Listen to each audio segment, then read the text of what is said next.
kenapa saya anggap penting bahwa website ini perlu dikelola dengan baik, karena banyak orang-orang yang saya di luar Bulukumba itu kalau butuh transparansi kegiatan dan anggaran misalnya, ya mesti patokannya di website itu.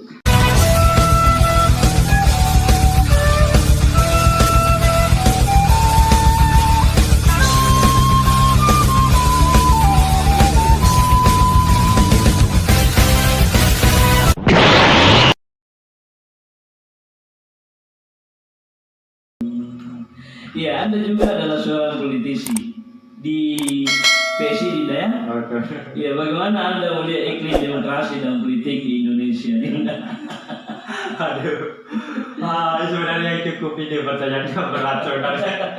Cuman kalau kita buka-bukaan, maksudnya berdasarkan apa yang ada. Iya. Ya mohon maaf ya kan.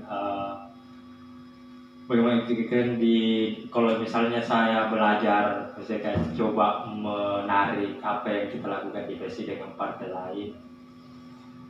Salah satu misinya kemarin kita kan di PSI, bahkan belum ada teman-teman yang duduk di DPR, meskipun ada yang belum ada yang lolos tahun ini, tapi DKI sendiri 8 orang. Dia terbanyak kedua di yang paling banyak PDI. Tapi kita 8 orang yang duduk di sana.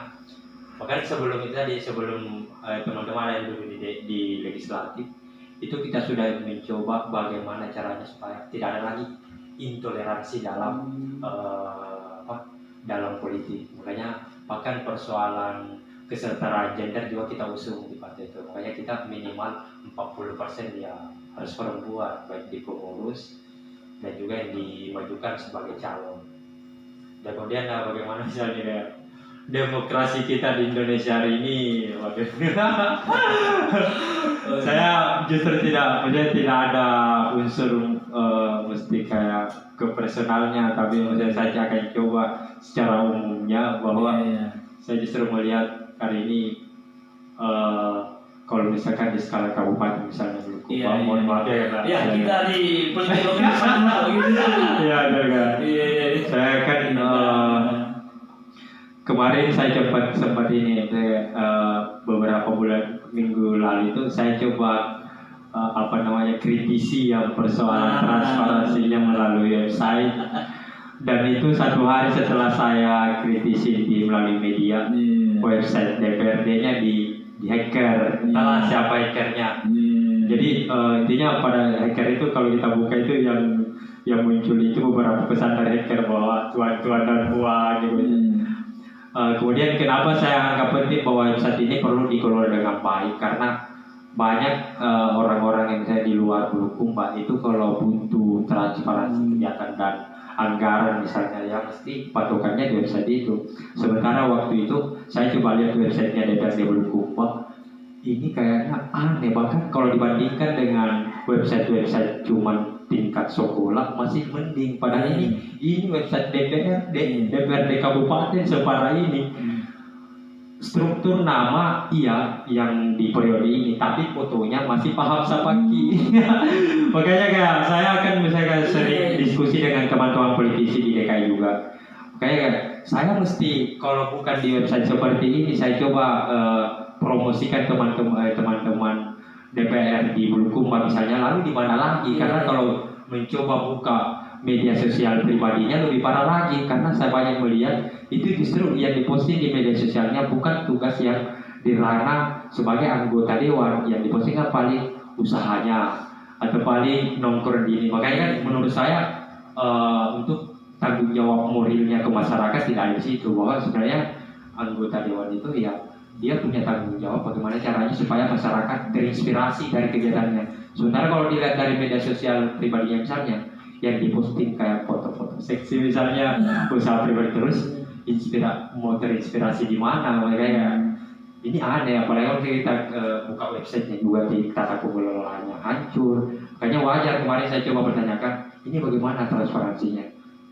Jadi mungkin teman-teman saya di DPRD Bulukumba ada menganggap bahwa ini salah, tapi menurut saya apa yang saya lakukan kemarin sampai di hacker itu dampaknya itu sekarang saya lihat khusus di Facebooknya Humas DPRD Bulukumba itu sudah mulai ini. Jadi setiap ada foto yang diposting itu sudah captionnya sudah mulai apa yang dibahas Tapi kegiatan Anda apa. bisa klarifikasi, bukan bagian dari Anda itu soal hacker itu. Iya betul itu. Atau jangan, bukan ya? Bukan, dengarlah bukan, cuman apa namanya itu kemarin pas muncul media memang itu betul-betul ada beberapa yang share di grup. Mungkin ada komunitas hacker yang karena saya yakin kapan website itu kan, kapan di tata kelolanya memang kurang ini, kemudian disiplin posting kontennya tidak terlalu banyak, itu gampang dihacker. Bahkan katanya beberapa ini orang yang bahkan katanya hacker website itu lebih mudah daripada kayak akun Facebook, apalagi kalau memang tata kelolanya kurang. Atau jangan-jangan yang hacker ini adalah masyarakat Bulukumba yang Iya bisa jadi. masyarakat Bulukumba yang menginginkan Iya. tampilan lebih dari apa yang ada di web itu. Karena kemarin itu pas di hacker ada beberapa WA yang masuk dan coba kayak mengancam begitu, kayak di mana ada yang bahkan katanya mau dilaporkan ini pelecehan instansi yang segala macam. Kayak saya kan ini yang terjadi sekarang. Kalaupun misalnya mesti betul-betul diusut tuntas, saya intinya ini bukan saya lakukan. Kalau misalnya siapa yang melakukan, ya ini bisa jadi masyarakat yang sependapat dengan saya. Jadi yang melakukan hacker ini masyarakat yang juga menuntut transparansi. Jadi alhamdulillah sekarang clear, jadi tidak ada lagi masalah soal itu. Jadi sebenarnya apa yang mesti ditampilkan di web ini? Karena ya masyarakat kan perlu tahu gitu sebagai ya perwakilannya di dewan, ya segala aktivitas kedewanan kan harus masyarakat tahu.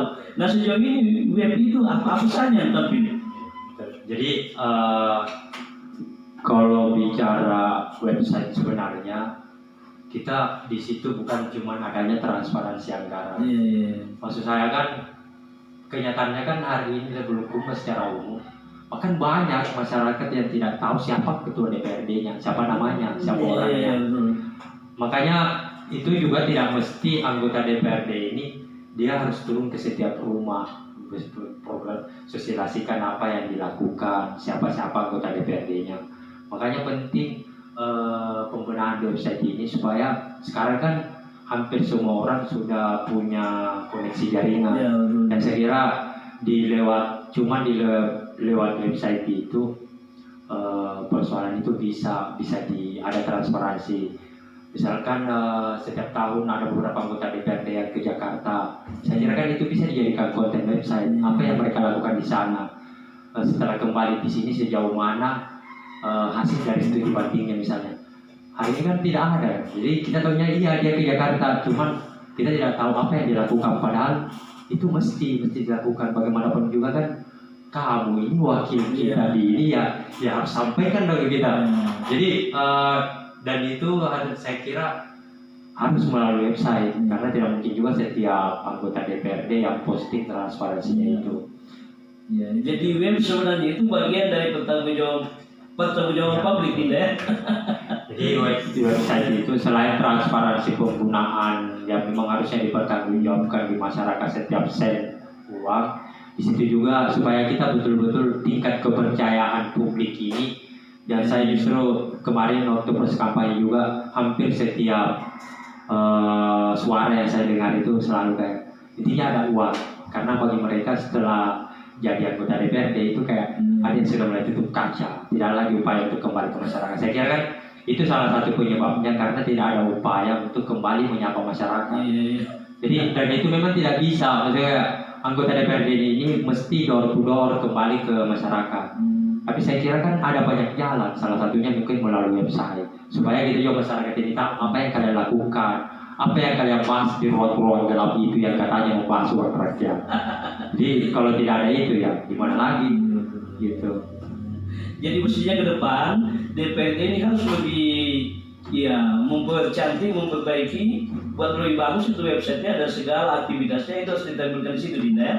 Iya, saya kira itu harus ya. Jadi kalau saya lakukan di DKM itu bukan cuma yang satu instansi ini DPRD Provinsi DKI.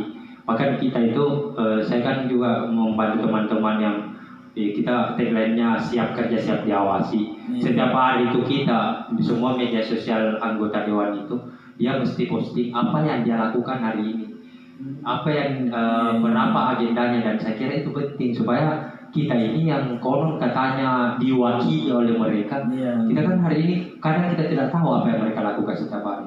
Jadi saya kira transparansi itu penting, dan saya kira regulasinya juga jelas. Dan itu juga mempermudah kerja-kerja wartawan untuk mempublish ya. Karena itu kan sudah jelas sumbernya dari dari website itu ya, tinggal itu saja diambil.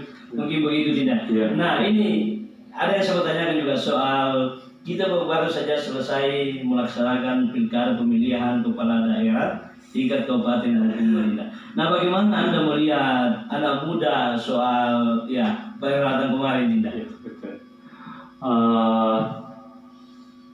Kalau di proses pilkada kemarin ini 2020 kemarin, saya melihat peningkatan partisipasi pemuda luar biasa. Yang dulunya bahkan di masa pilkada saya kemarin 2019 itu apatis anak muda. Intinya kemarin di 2019 ini kan maksudnya durasinya cuma beda 1 tahun, 2019 ke 2020.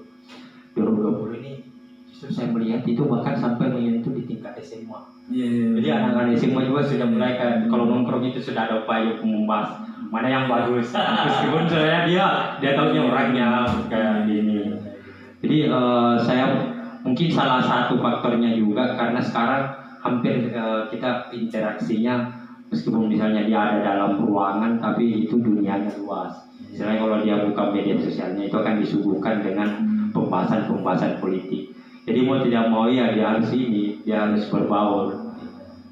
Dan satu catatan saya juga kemarin soal pilkada, rata-rata jubir dari setiap kontestan itu anak muda itu luar biasa. Karena mungkin yang saya kan juga kemarin kan termasuk juga tim di salah satu calon. Oh gitu. Dan alhamdulillah menang. Jadi saya kemarin sampai sekarang saya belum baku bicara dengan ketua DPD PSI karena persoalan itu. Kemarin kan saya coba ambil alih beberapa teman dari ketua DPC alihkan ke nomor 4. Itu awalnya kemarin kita di deklarasi itu masih sempat saya barisan PSI. Cuman tiba-tiba ditolak oleh DPD. Ya sudah bagaimana punya kan tanda tangannya dia. Jadi kita tiba-tiba rubah tim namanya tim solidaritas. Dan itu memang udah semua anak muda. Jadi kenapa memang setiap politisi hari ini tuh kalau mempetakan konstituen mesti jadi isu utama anak muda, karena bagaimanapun juga anak muda jumlahnya yang paling banyak. Kemudian setiap tahun bahkan kemarin saja kalau tidak salah di DPD karena pertambahan pemilih di 2020 itu bahkan sampai 20.000 kalau tidak salah. Ini anak muda semua, apalagi kan kita setiap saat selalu mendengar bonus demografi apa segala macam. Jadi memang penting mulai dari prosesnya sampai berjalannya pemerintahan untuk melibatkan anak muda. Karena harapan kita kalau saya dari situ.